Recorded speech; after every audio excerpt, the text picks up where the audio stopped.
Hey guys, if you're an avid listener of Young and Profiting Podcast, I'd like to personally invite you to Yap Society on Slack. It's a community where listeners network and give us feedback on the show, vote on episode titles, chat live with guests, and share your projects with the group.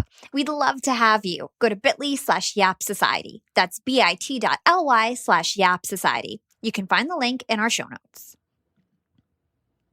This episode of Yap is sponsored by Fiverr, a marketplace that over 5 million entrepreneurs use to grow their business. I've been using Fiverr for years. In fact, I got the Yap logo made on there, and if you've seen my cool audiograms with animated cartoons, I get those images from Fiverr too. They have affordable services like graphic design, web design, digital marketing, whiteboard explainer videos, programming, video editing, audio editing, and much more. They have over 100,000 talented freelancers to choose from, and it's super affordable. Prices just start at $5. If you're interested to give Fiverr a shot, hit the link in our show notes. You're listening to Yap, Young and Profiting Podcast, a place where you can listen, learn, and profit. I'm your host, Hala, and today we're speaking with Dr. Marshall Goldsmith, a pioneer in the field of business education and leadership coaching who has worked with over 150 major CEOs. Dr. Marshall is the only two-time winner of the Thinkers 50 Award for the #1 leadership thinker in the world. He's been ranked one of the 5 most respected executive coaches by Forbes, one of the top 10 executive educators by the Wall Street Journal, and one of the 15 greatest business thinkers in the world by The Times. In addition to his client work, Dr. Goldsmith is the author of 36 books, including 3 New York Times bestsellers that have sold over 2.5 million copies. In this episode, Dr. Marshall talks about the habits that hold people back from the top, how to change bad behavior with feedback and feed forward, as well as the power of using his magic moves: optimism, apology, seeking for help, and asking power questions. Dr. Marshall and I had this interview over Zoom, which is not typical for me, but when the #1 leadership coach in the world takes the time out to talk to you, you record however he feels comfortable. Please excuse any phone ringing or computer sounds during the interview and just enjoy the insightful conversation. Hi, Dr. Marshall. Thanks for joining Young and Profiting Podcast. Happy to be here. Thank you for inviting me. So, Dr. Marshall, you are a legend. My generation would call you the GOAT, or greatest of all time, when it comes to leadership and coaching. It is honestly such an honor to have you on the show. I've read many of your books, been a fan for a very long time. And so my listeners understand the power of tenacity. I have actually been hunting you down to get you on the show for at least a year now. So needless to say, I am so thankful for your time, and I look forward to this conversation. Oh, I'm very honored to be speaking with you. So let's start off with your purpose and mission. To give you some introduction to our listeners, you have a clear and concise mission that aims to help successful people achieve positive, lasting change in behavior for themselves, their people, and their teams. So how did you choose this mission and become one of the most, if not the most sought after executive leadership coach? Well, what happened is I met a very famous guy named Alan Mulally. Alan was at Boeing at the time. He ended up being the CEO of the year in the United States. And, Alan was working with me, and he made a very profound point. He said, Marshall, your biggest challenge as a coach is called customer selection. If you pick the right customers, you will always win. You pick the wrong customer, you will never win. And in my coaching, I don't get paid if my clients don't get better. And better is not judged by me or them, it's judged by everyone around them. And I noticed that great clients I spent the least amount of time with improved the most, and the clients I spent the most amount of time with sometimes didn't improve at all. So it dawned on me that, hey, this is not about me, it's about them. And I came up with this idea of really helping great leaders get even better. Now, at the time, that was a totally unique idea. Coaching was seen about fixing losers, not about helping winners. So I really kind of changed the entire field of coaching. And I have to give a lot of credit to my friend Alan. He and I are writing a book together. We just talked together for an hour right before I called you. So you received a degree in mathematical economics, which is very different from what you do today. So has that education helped you at all? And how did you decide to, move away from what you actually learned in school to go ahead and become a leadership coach? Well, my undergraduate degree in mathematical economics had 9 courses in math past calculus. I was very good in math as a kid, and I kind of got burned out on it. I just really liked the people side more. And although I got burned out on it, it's very helpful. What it taught me was really logical thinking. and rational thinking and logic. And so it's been very helpful for me because, like my friend Alan, who's a great engineer, I work with a lot of people who have very strong mathematical backgrounds. So I think it just, from a credibility point of view and a logic point of view, it's been helpful to me. And I know that you studied directly under the father of modern management. His name is Peter Drucker. What was he like, and what were some of the key lessons that he taught you? Well, I feel very blessed. I mean, I got ranked number one leadership thinker in the world twice. My intellect compared to his is that of a 10-year-old child. This guy was so smart. He taught me many things. And I'm going to share just a couple with you. One is, he said, we spend a lot of time helping leaders learn what to do. We don't spend enough time helping leaders learn what to stop. He said, half the leaders I meet, they do not need to learn what to do. They need to learn what to stop. Well, that one comment led to my book, What Got You Here Won't Get You There.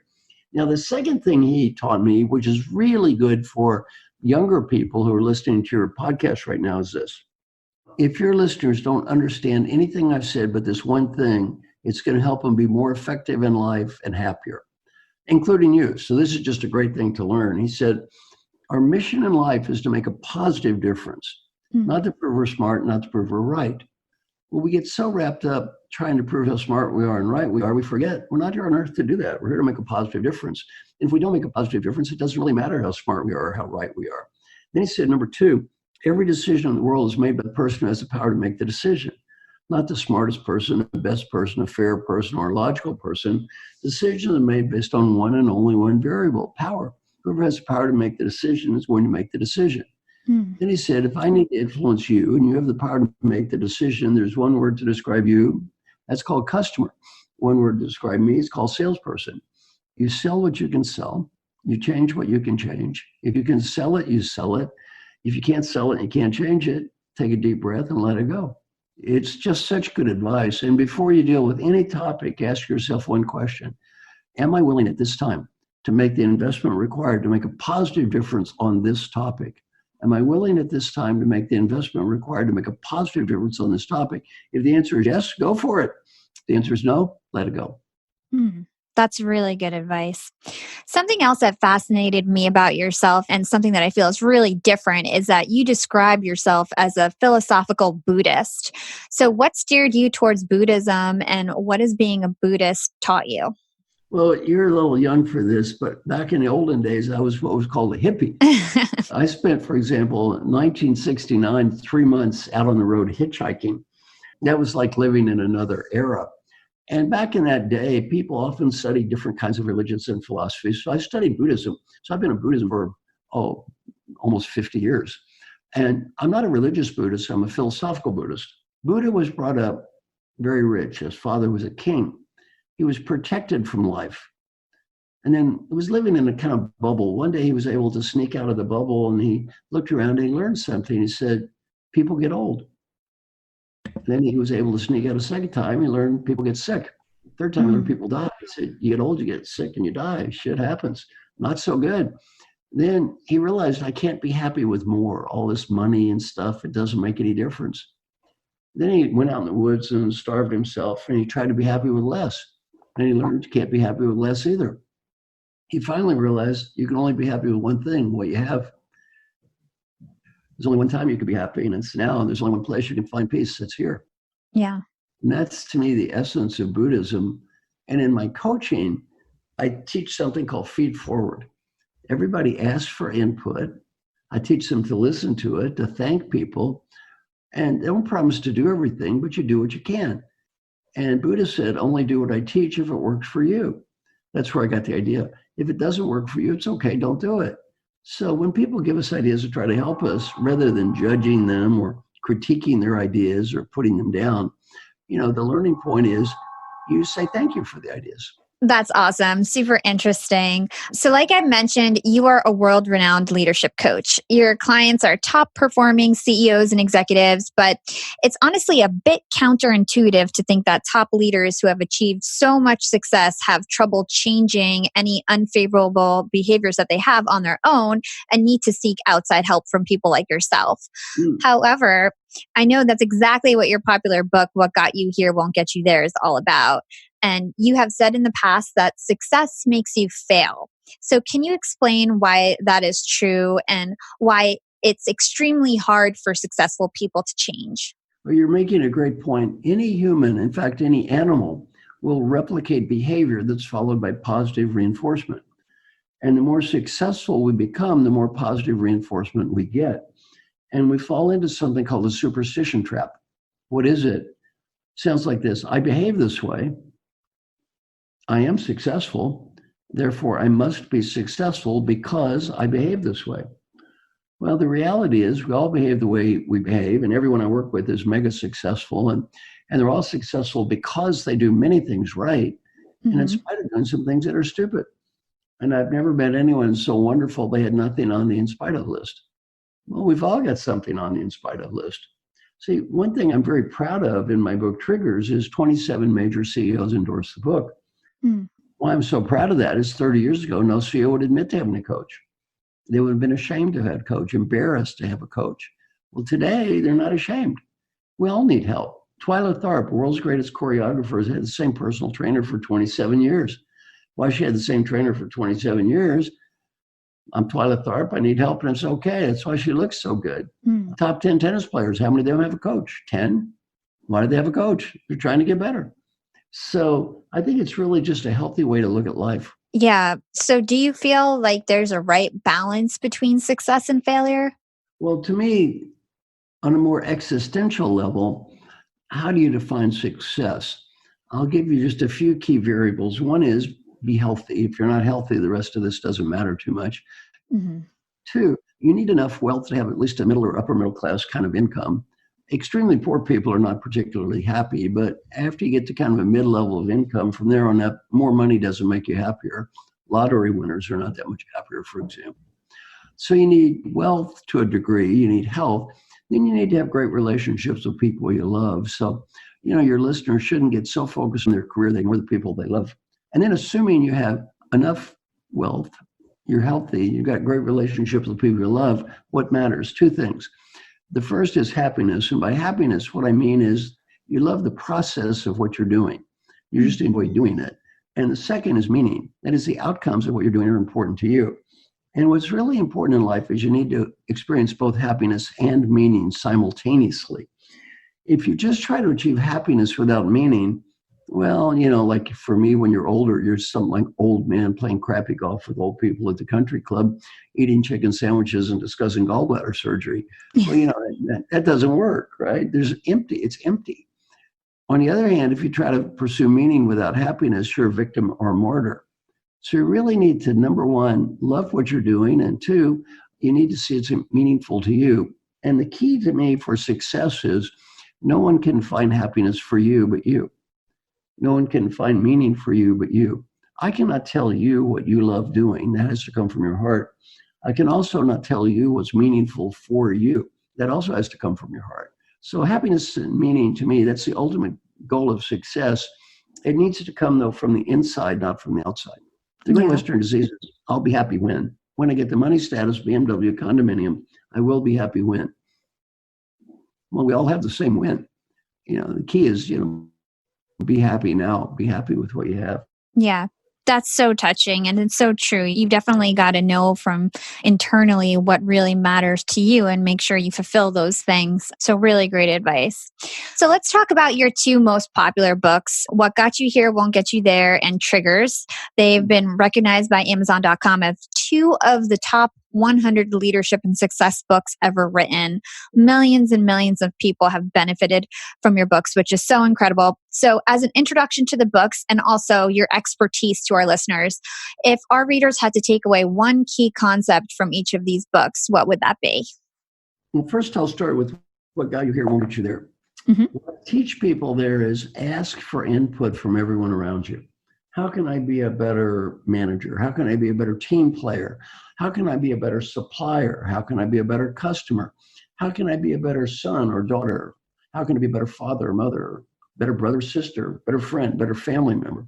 Get in the habit of asking that question, how can I be a better? Then listen to what people have to say. Again, don't promise to do everything they say. Just promise to listen and think about it. Pick the most important things for you to improve, and then just follow up on a regular basis.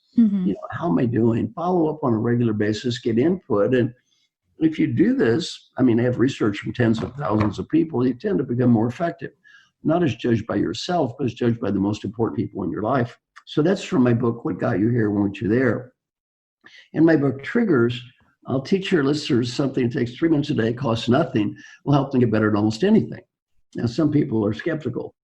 3 minutes a day costs nothing, help me get better at anything. Sounds too good to be true. Half the people that start doing this quit within 2 weeks, not because it does not work. They quit because it does work.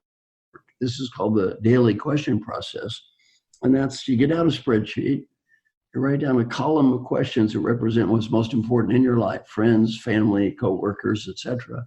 Every question has to be answered with a yes, a no, or a number. 7 boxes across, one for every day of the week. At the end of the week, the spreadsheet will give you a report card. I will warn your listeners in advance, the report card they see at the end of the week might not be quite as beautiful as the corporate values plaque you see stuck up on a wall. I've been doing this for years, and you do this every day, you learn that life is incredibly easy to talk. Life's incredibly difficult to live. And if you do this every day, it's humbling. Most people can't do it. I have a woman named Jasmine call me every day. She's going to call me right after this call.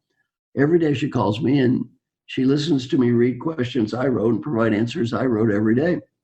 Someone asked me, well, why do you have a woman call you every day? Don't you know the theory about how to change behavior? I wrote the theory about how to change behavior. I have a woman call me every day because my name is Marshall Goldsmith. I got ranked #1 leadership thinker coach in the world, and I'm too cowardly to do this stuff by myself and too undisciplined to do it by myself, and I need help. And it's okay.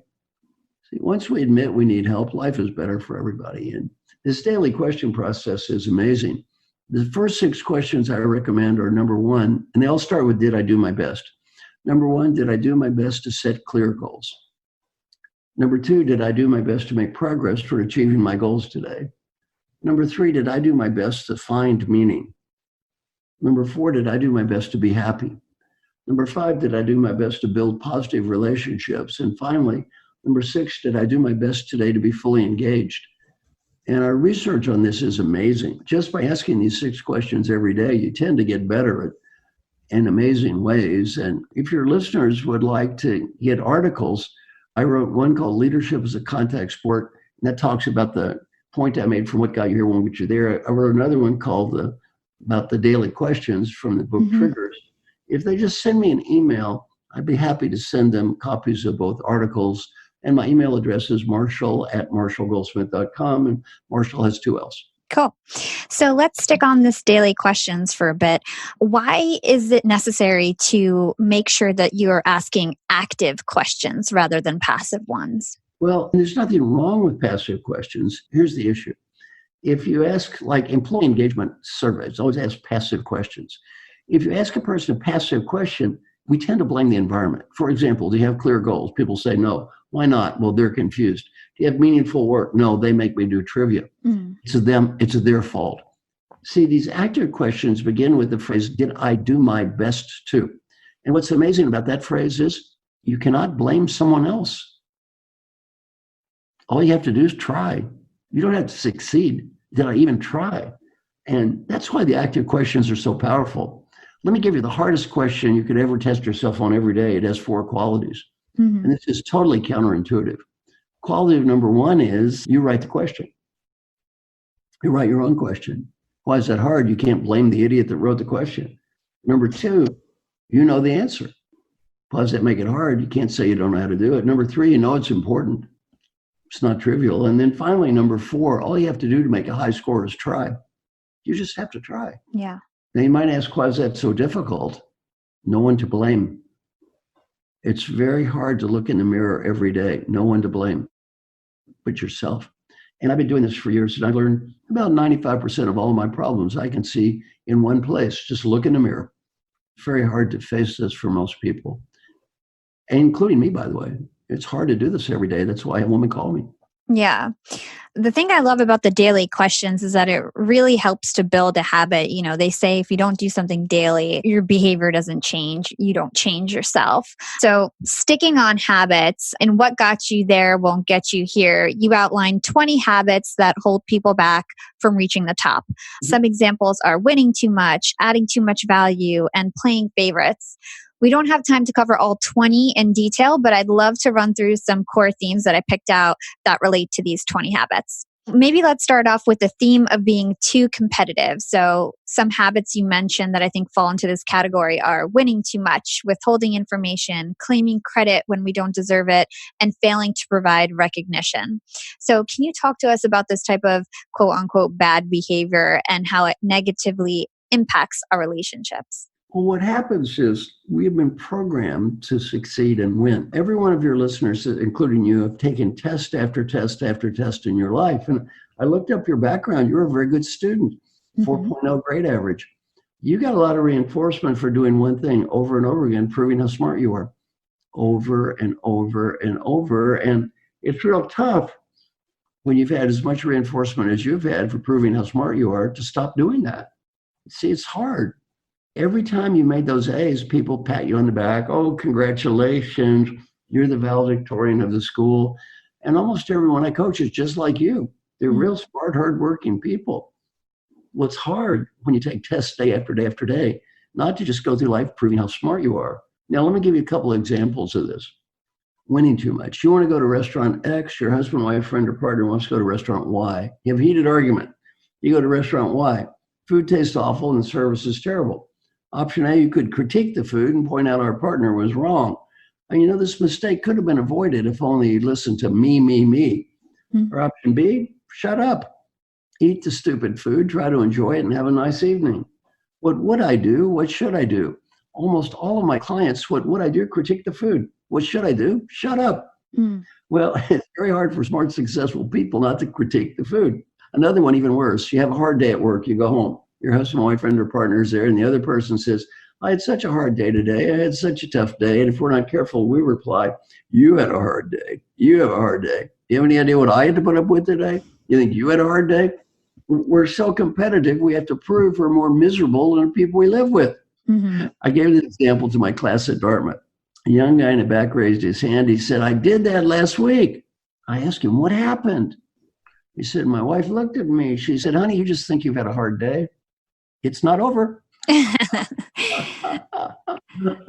That's so funny. You know why we have the urge to want to win so much? What's the meaning behind that? Like, why is that so inherent for humans? Well, we've been reinforced throughout our lives for winning and proving we're smart and right. And again, at the lower level of an organization, that's really not so bad. You kind of have to prove yourself. Every time you get promoted, though, you got to learn to stop doing that. And the worst thing a CEO can do is try to prove how smart they are and win all the time. At that level, you want to make everybody else a winner. Don't want to make it all about you. So it's a very difficult transition. One of my customers said, for the great individual achiever, it's all about me. For the great leader, it's all about them. You see, it's hard to make this transition from being an achiever, which is mostly about me, to being a leader, which is mostly about them. Yeah. So let's talk about the habit of being negative. So always kind of giving negative feedback and also starting our sentences with no or but or however. Can you explain that habit to our listeners? Yes, one of the classic challenges of the smart people I coach is they tend to be a little stubborn. Now, I'm assuming you're not stubborn, but many of the leaders that I coach are stubborn people. So one night I was having dinner with General Eric Shinseki, he's head of the United States Army, 4-star general. We're in a room surrounded by 2 to 4-star generals. And he said, Marshall, who is your favorite customer? I said, sir, my favorite customer is smart, dedicated, hardworking, driven to achieve, creative, entrepreneurial, cares about the company and customers, great values, high integrity, stubborn, opinionated, know-it-all that never wants to be wrong. I said, sir, you think any of the generals in this very room may fit such a description? He said, Marshall, we have a target-rich opportunity. Well, there's no but, however, thing is a classic problem of stubborn people. If someone talks to us, the first word of mouth is no. Would you say, shut up, you're wrong? Or but, what does but mean? Disregard everything you said. One of my clients was stubborn and opinionated, so I was reviewing his 360 feedback report. He said, but Marshall, I said, that's free. If you ever do that again, I'm going to fine you $20. All the money goes to the charity of your choice. He said, but Marshall, 20, no, 40, no, 60, 80, 100. He lost $420 in an hour and a half. At the end of the hour and a half, he said, thank you. He said, I had no idea. He said, I did that 21 times with throwing it in my face. How many times would I have done it had you not been throwing it in my face? 50 times, 100 times? He said, no wonder people think I'm stubborn.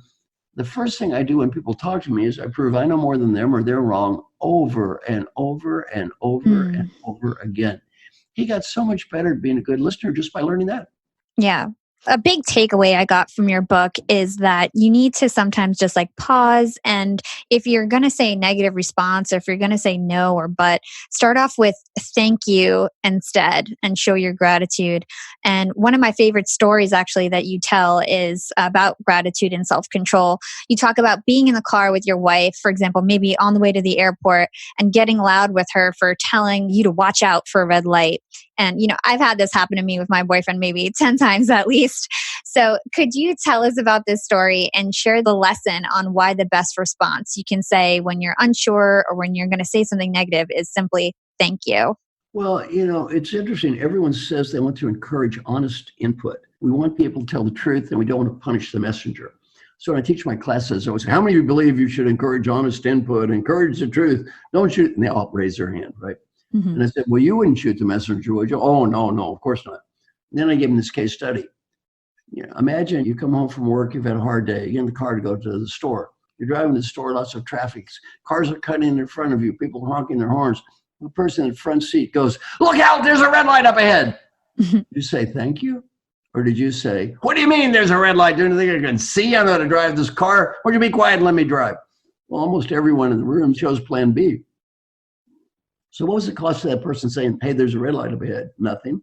What could that have saved? Your life, their life, and the lives of other innocent people. Somebody gives us something that has a fantastic potential benefit and costs nothing. What should we say to this person? Just say thank you. Just say thank you and don't beat them up for telling you the truth. Another thing that you tend to talk about is the importance of family and making sure you keep your family on the top of your priority list. You talk about your wife, Lyda, and daughter, Kelly, quite often in your work. So why is being a good husband, wife, father, or mother an essential component of being an authentic leader? Well, it's just important for being a human being.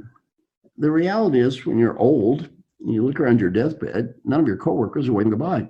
When you start realizing these people are important, they're who really matters in life. And if it's worthwhile to do all this good stuff to have better relationship at work, it's even more important at home. Now, in your case, you mentioned you have a boyfriend. Is that correct? Yes. And would you agree with me that customer satisfaction is important? Yes. And we should ask our customers how we can get better? Yes. And learn from these good people? Yes. Have you been asking your boyfriend, what can I do to be a better partner? No. See what I mean? Yeah. This stuff is all easy to talk. When you get down to doing it, we don't do it so much. So you've got an assignment now. You're going to go back home and ask your boyfriend, what can I do to be a better partner in this relationship?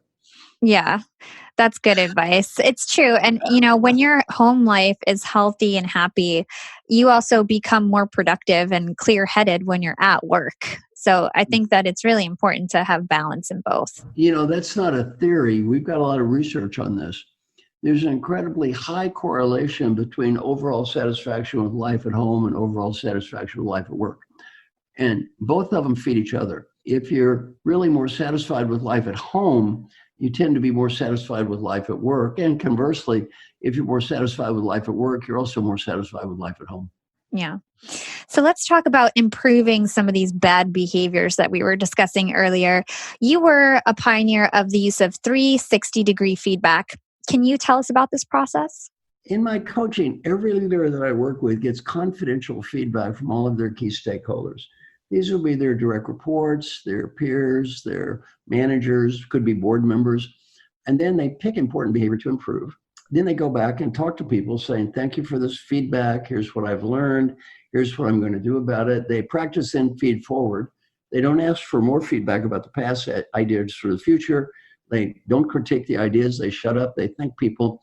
Don't promise to do everything. And then they follow up on a regular basis. And the follow-up is, 2 months ago, I said I wanted to be a better lister. Based on the last 2 months, ideas for the next two. They follow up, and then we measure improvement. And again, the people that do this stuff tend to get better. People that don't. Yeah. So I'm not sure which book this was in exactly, but you say that people change their ways when they feel like something they truly value is being threatened. Can you talk about this and maybe also talk about some of the big excuses people have for change? Well, change is hard. And if we're going to change anything, we really have to have kind of a what's in it for me in terms of values. And that's why feedback is important. Most people do value their families.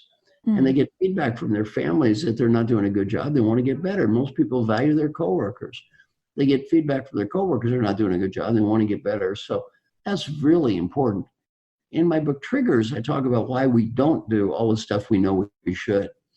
And there are a variety of reasons. Years ago, my biggest client was Johnson & Johnson. And at the end of my class, about 98% of the people said they were going to do what I taught.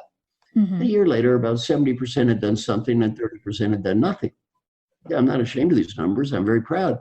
70% of 2,000 people is 1,400 people getting evaluated by 10 coworkers each. So about 14,000 people have a little better life. So I'm proud of that. And I got to interview the people who did nothing. And I said, why'd you do nothing? Well, the answers had nothing to do with ethics, values, or integrity. They won an award that year, most ethical company in the world. They're good people. I'm sure your listeners are good people. Had nothing to do with intelligence. They're smart. I'm sure your listeners are smart. The reason people did nothing had to do with a dream.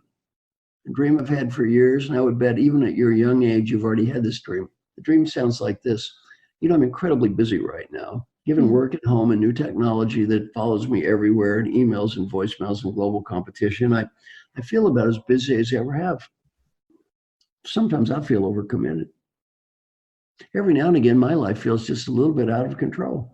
But I'm working on some very unique and special challenges right now. And I think the worst of this is going to be over in 4 or 5 months. And after that, I'm going to take 2 or 3 weeks and get organized and spend some time with the family and begin my new Healthy Life program. And after that, everything's going to be different and it won't be crazy anymore. Have you ever had a dream that resembled that dream? Yeah. How many years? Well, you know what? I'm very much the person who doesn't believe in being busy, and it's a matter of prioritizing. But as a younger person, I definitely acted like that. Yeah. Good. And so it's really important. And we use all kinds of excuses. Another excuse is one of my favorites. It's called, it's a special day. I'm going on that diet, but it's the Super Bowl. So I'm going to eat that Super Bowl pizza and guacamole, or it's my birthday, or it's my kid's birthday, or my boyfriend's birthday, or my mother's birthday, somebody's birthday. So if we're not careful, we can make up this special day excuse to cover almost every day. Every day is a little special or different and makes an excuse. And so in my book, Triggers, I talk about all these wonderful excuses we have that keep us from doing what we know we should. And it's hard. It's hard to face the reality of our lives. That's why the daily question process is so hard. Yeah. So let's move on to triggers since we're already talking about it. Can you explain to our listeners what a behavioral trigger is? Well, triggers in any stimulus that may impact our behavior. It could be a sight, a sound, a word, a person, any stimulus that impacts our behavior. And as we journey through life, we all have this image of the person that we want to become. Well, why don't we become this person? Well, every day we journey through life, we have these triggers, these events that occur, these sights, and they usually sometimes push us toward becoming that person, but usually push us away from becoming that person. Somebody says something, we become angry, we go off the handle, the driving case study. You smell something, eat food you didn't want to eat. You told yourself you shouldn't eat. So as we journey through life, very important to realize what are the triggers in my life that really set off behavior that's inconsistent with the person I want to become, and how can I, number one, anticipate these triggers? So then I can start becoming aware of them before they happen and anticipate them. If possible, avoid them. And if not possible to avoid them, at least learn how to adjust my behavior so that I'm not being controlled by these triggers. And if you look at life, you can say, how much do I control and how much am I controlled? And you can look at different dimensions. If you've ever been to a motivational speech, they're always the same. You can do it. It's all up to you. You can do it. Or the book, The Secret. If I envision it, it will happen. Well, it's partly true and partly not so true. The other view is we're like a pinball machine, pinball bouncing through life. And B.F. Skinner, the Harvard psychologist, basically said that we're just controlled by triggers in our environment. We have no control. Mm-hmm. Well, in my book, Triggers, I think they're both a little bit true. We have some control. And part of my life is a function of what I can control, and part of it is I am being controlled.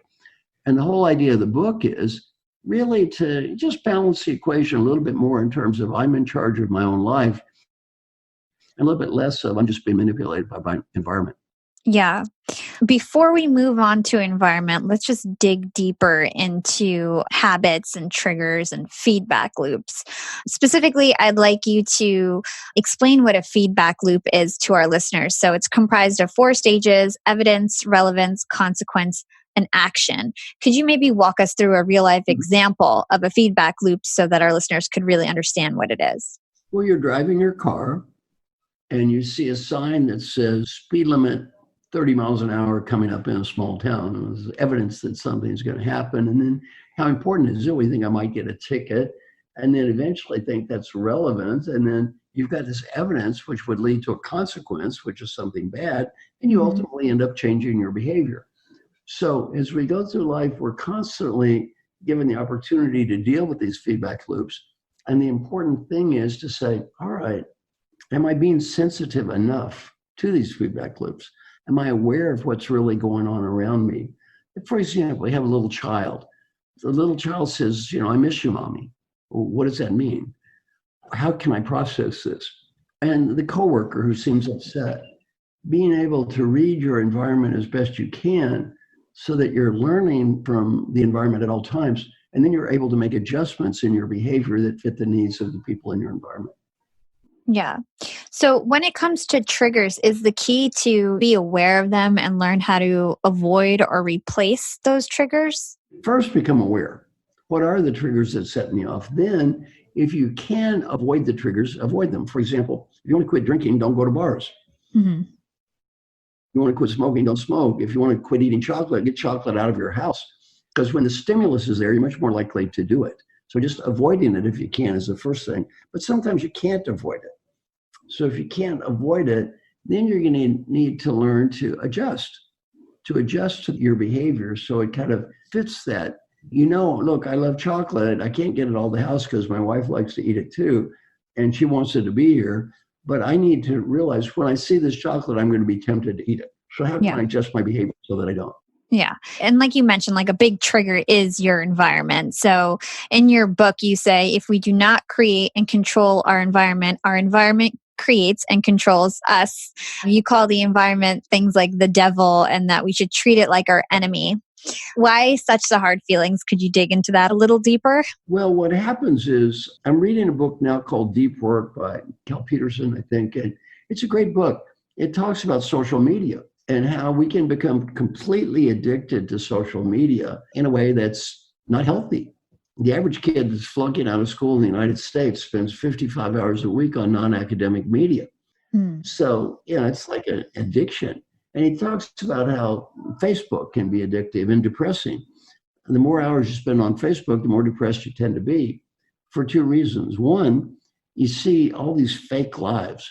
The vacation's always positive and the kids are always beautiful. And you think, gee, my life isn't as good as that. Well, nobody's life is that good. It's a fake life. Or you're posting these fake lives and you realize that's not really me anyway. It's depressing either way. So I think, very important to realize that we are bombarded by stimulus. And this hasn't become less real in the new world. It's become a lot more real. And we need to really back away and say, am I being controlled by this or am I controlling this? And if we're not careful, we end up being controlled by this. So when I was a professor at Dartmouth, a young man used to drive me a limo driver back and forth. And he flunked out of school. He spent 25,000 hours of his life playing a video game, World of Warcraft. 25,000 hours. That's an addiction. You get 2 PhDs in 25,000 hours. You played a video game. Well, that's an addiction. So you really need to be sensitive to how much am I controlling this and how much is this controlling me? Yeah. Can you talk about some of the ways that we can change our habits? We talked about the daily questions, but are there any other commitment devices that we can employ? Get help. In the same way that, I have help. I have someone call me every day. Why? I need help. If you haven't fixed it by yourself in the last 10 years, you're probably not going to fix it by yourself next week. Just admit you need help, and it's okay to need help. Like I said, my book Triggers, look at the names of the people who endorse that book. I'm CEO of the United States. I need help. I won the Presidential Medal of Freedom. I need help. I'm head of the world's largest pharmaceutical company. I need help. I'm president of the World Bank. I need help. Well, they're not too good to get help. So don't be above getting help, because we almost all need help. And again, if you could do it by yourself, you would have done it by now. Yeah. So you have these concepts of magic moves. Two of them we covered: the power of asking active questions, asking for help, which you just covered, but we didn't cover two of them: apology and optimism. Could you tell us more about these magic moves? Well, let's start with apology. Very important. All of my clients do this. They all get confidential feedback, and none of them feedback is perfect. So all have things to improve. So the first thing I tell them is they apologize. Say, for example, I've gotten feedback indicates I need to be a better listener. If I've not listened to you or the other people, I'm sorry. Please accept my apology. There's no excuse. Well, if you want everybody else to take responsibility as a leader, let them watch you take responsibility. Let them watch you take responsibility. And that's, a very important message to send a role model to people. Don't try to be better than everybody else. Just be a fellow human being, and everybody takes responsibility. The other one is optimism, and this has been studied to death. I mean, if you don't believe you're going to do something, you probably won't. If you tell yourself, I can't do this, that's just the way I am, well, you probably are right. You can't do it, and that's just the way you are. You have to tell yourself, why am I saying this is just the way I am? Why am I saying I can't do this? Unless you have an incurable genetic defect, you can probably change. Well, since almost no one I coach has incurable genetic defects, they can all get better. You can't make yourself taller. Optimism won't make yourself taller, but you can become a better listener or better with people. You can be better at giving recognition. These are all positive things you can change, not things you can't change. Yeah. One thing that we didn't get to touch on that I think is actually really important, and you just alluded to it, is listening. What makes listening so powerful? Well, if you want to show concern for other people, you need to be able to listen. What is the message you communicate to people when you're not listening? I don't really care about what you have to say or you. And one thing I teach people on listening, this is somewhat counterintuitive, is this. A lot of people think we don't listen, not by what we say, but how we look. So I always try to teach my clients, pretend you're on video, and you're going to be judged by, do you look like you care? Number one, it'll probably help you be a better listener, but people will feel you're a better listener. Now, have you ever had this happen before? Has anyone ever looked at you and said, you're not listening? Yeah. And then have you ever repeated what they said verbatim to prove they were wrong? Well, that doesn't really help the relationship. When somebody says you're not listening, what they're really saying is you don't care. You see, if you look like you cared, no one would ever say you're not listening. What they're really saying is you don't look like you care. And the higher up you go, the more important this becomes. At the CEO level, this is critically important. Let's say I'm in a meeting. I've heard this presentation 20 times before. I know everything that's going to be said. It's been vetted 12 times before I see it. On the other hand, if I look bored and disinterested, the young person making the presentation, this will break their heart. They'll feel terrible. So I teach people, look, you got to look like you care. And that's not being a phony. That's being a professional. You got to communicate to that person what you're saying is important to me. And not just in what you say, but in how you look. And if you don't, they'll just be devastated. So it's a great lesson to learn at all levels of management. When you're young, it's important. And when you're old, it's important. Yeah, totally agree. So to close out the episode, you have an article on Inc.com that's called, Do You Have Mojo or Nojo? And I thought it would be a cute and memorable way to end the show. Could you tell our listeners the difference between Mojo and Nojo? Mojo is that positive spirit towards life, which starts on the inside and radiates to the outside. And you see that when you go to the store, check into the hotel, at the airport, it's that positive spirit which radiates to the outside. And nojo is exactly the opposite. It's that negative spirit which radiates to the outside. That spirit that says, I don't want to be here. I don't like this. I'm unhappy. I don't want to talk to you. So I think very important as we journey through life to look at two things. One, generating that positive spirit inside ourselves. And going back to those questions, am I doing my best today to be happy? Am I doing my best to find meaning? Am I doing my best to be engaged, build relationships, generating that positive spirit inside yourself? And then number two, back to imagine you're on video, communicating that positive spirit to everyone around you. And I think, as you mentioned a couple of times, even more important at home than it is at work. Mm-hmm. Communicating the spirit of, I'm happy to see you. I love you. You're important to me. And good to do those good things at work, even better to do them at home. And how about nojo? Well, nojo is the opposite. That's, I'm frustrated. I'm angry. I don't want to be here. Go away. I said American Airlines, I have over 11 million frequent flyer miles. I'm on a 3-hour flight. One flight attendant's positive, motivated, upbeat, enthusiastic, and the other's negative, bitter, angry, and cynical. Mm-hmm. I'm sure you've been on the same flight. Mm-hmm. Well, what's the difference? It's not American Airlines. It's the flight attendant. It's what's in our heart. It's what's different. And really, don't get lost on the environment. Let me give your listeners my final good advice. Are you ready? Mm-hmm. I'd like everybody to take a deep breath. Imagine you're 95 years old and you're just getting ready to die. Right before you take that last breath, you're given a beautiful gift. The ability to go back in time and talk to the person that's listening to me right now. The ability to help that person be a better leader and have a happier life. What advice would that wise old person have for the young person that's listening to me right now?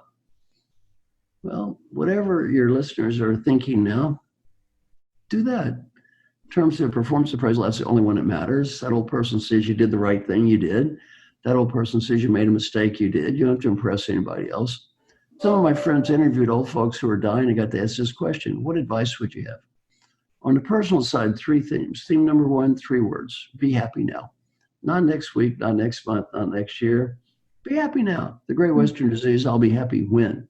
When I get that money, status, BMW, condominium. We all have the same when. Learning point from old people: I got so busy looking for what I didn't have, I couldn't see what I did have. I had everything. All your listeners, many of them are smart people, hardworking people, good people, compared to me, young people. Don't get so focused on what you don't have, you can't see what you do. Learning point number 2, on the personal side, we've discussed several times, friends and family. You realize these people are important. And number 3 is you have a dream, go for it. Because you don't go for it when you're 35, you may not when you're 85. And it doesn't have to be a big one, maybe a little one. Go to New Zealand, speak Spanish. Whatever it is, just do it. Mm-hmm. Business advice isn't much different. Number 1, life is short, have fun. Number 2 is do whatever you can do to help people. And the main reason to do that has nothing to do with money or status or getting ahead. Main reason to do it is a 95-year-old you will be proud of you because you did, and disappointed because you don't. And then finally, go for it. Old people, we almost never regret the risk we take and fail. We always regret the risk we fail to take. Mm. And finally, thank you so much for asking me to be on your podcast. And I hope that it's been useful to your listeners and help them have a little better life. It has. So where can our listeners go to find more about you and everything that you do? Send me an email, Marshall with 2 L's at marshallgoldsmith.com. Website, I've got 300 videos online, www.marshallgoldsmith.com. Go to any of these sites, and I have new stuff on LinkedIn, 1.3 million followers. I can't do any more LinkedIn connections because they tap out after, I think, 30 or 40,000, but I can do more followers. And so go to any of those sites, and I'm happy to share everything I know with everyone. Awesome. It was such an honor. I want to be respectful of our time. So thank you so much for joining Young and Profiting Podcast. Oh, thank you so much for inviting me, and I hope I get to see you in New York sometime. Likewise. Thanks for listening to Young and Profiting Podcast. If you enjoyed this episode, don't forget to write us a review on Apple Podcasts or wherever you listen to the show. Follow Yap on Instagram at Young and Profiting, and check us out at youngandprofiting.com. And now you can chat live with us every single day on Yap Society on Slack. Check out our show notes or youngandprofiting.com for the registration link. You can find me on Instagram at Yap with Hala, or LinkedIn. Just search for my name, Hala Taha. Big thanks to the Yap team for another successful episode. This episode of Yap, I'd like to thank our international Yap team members, Christian and Kayla.